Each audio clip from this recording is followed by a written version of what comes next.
আমি ওই দিন সন্ধ্যার দিকে বাচ্চাকে পার্কে থেকে এদিকে হাঁটতে হাঁটতে আসছিলাম রাতে। তা এত নিলিবিলি এরিয়া, দেখেন দিনের বেলা একটা লোক দেখা যায় না। এটা হচ্ছে উপর থেকে ট্রেন লাইন চলে গেছে। তা আমি আসছিলাম রাতে, মানে রাত বলতে কেবল সন্ধ্যাটা হচ্ছে, তা আরও মানুষ দেখা যায় না।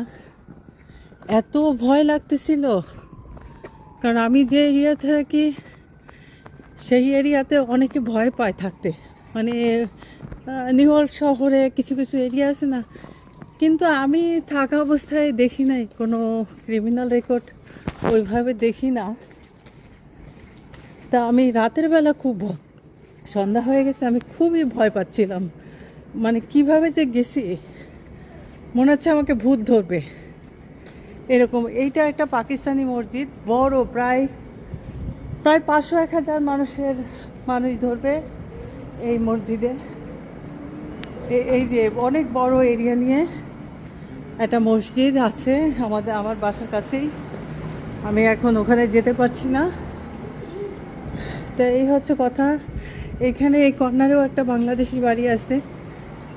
তা আমি যখন যাচ্ছিলাম ভয় পাচ্ছিলাম, মনে মনে ভাবতেছিলাম এখানে অনেক বাঙালি আছে।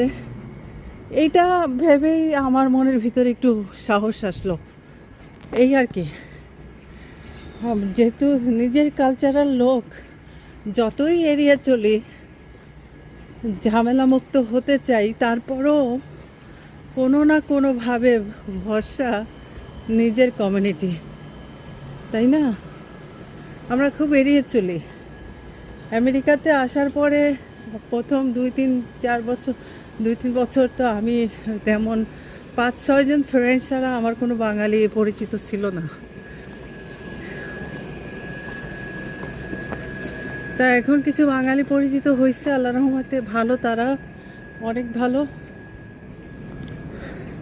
কারণ আসলে শোনেন, ভালো নিজের কাছে সবার সাথেই চলা যায়, কিন্তু ওই যে মনে হয় যে এক, আমি তো জানি না কে কেমন, আবার কোন ঝামেলা টামেলা। এই আমেরিকা ইউরোপে যারা থাকে, এত মেন্টাল প্রেশার নেওয়া যাবে না। মাঝে কিছুদিন আমি সোশ্যাল মিডিয়াতে প্রচুর অ্যাক্টিভ ছিলাম, ফেসবুকে। এখন আমি মোটেও অ্যাক্টিভ না, কারণ আমার কাছে কেমন যেন হেডেক লাগে। আলহামদুলিল্লাহ ভালো আছি। মনের খুশিতে এখন মন চাচ্ছে এটা পোস্ট করি। মানে আমাকে ফেসবুক আমাকে মানে